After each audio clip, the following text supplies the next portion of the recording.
ঈদের বাকি আর মাত্র কয়েকদিন। পাকিস্তান সিরিজ শেষ করে ক্রিকেটাররাও এখন অবসর সময় পার করছেন, আর তাদের ঈদের ছুটি আরও রঙিন করে তুলেছে বাংলাদেশ ক্রিকেট বোর্ড। এবার বেশ ঘটা করে ক্রিকেটারদের দেওয়া হয়েছে ঈদ উপহার। ক্রিকেটারদের পরিবারের জন্যও ছিল এই উপহার, যে উপহার পেয়েছেন কোচ আর সাপোর্ট স্টাফরাও। সামাজিক যোগাযোগ মাধ্যমে এখন শোভা পাচ্ছে বাংলাদেশের ক্রিকেটারদেরকে বিসিবির দেওয়া সেই গিফট বক্স। কি আছে সেই গিফট বক্সের ভেতরে, প্রশ্ন অনেকেরই।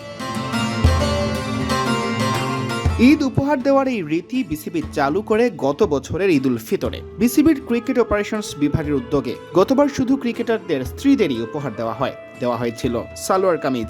এবার পরিবারের সবার জন্যই ছিল উপহার।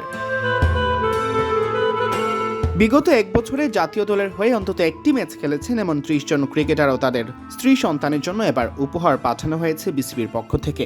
এই সময়কালে জাতীয় দলের সাথে ছিলেন এমন কোচ, টিম ম্যানেজমেন্ট সদস্য ও টিম বয়, অর্থাৎ সাপোর্ট স্টাফ প্রত্যেকেই পেয়েছেন এই উপহার। ক্রিকেটার সহ সব মিলিয়ে সব পরিবারে উপহার পেয়েছেন 50 জন। কিন্তু গিফট বক্সে কি কি ছিল? ক্রিকেটারদের ঈদ উপহার হিসেবে ছিল পাকিস্তানের বিখ্যাত জে ডট ব্র্যান্ডের পাজামা পাঞ্জাবি। একই ব্র্যান্ডের সালোয়ার কামিজ ছিল তাদের স্ত্রীদের জন্য। তাসকিন আহমেদ ও মুশফিকুর রহিম আবার এই ব্র্যান্ডের অ্যাম্বাসেডর। ক্রিকেটারদের সন্তানরাও পেয়েছেন ঈদ উপহার। তাদের জন্য ছিল আকর্ষণীয় চকলেট বক্স।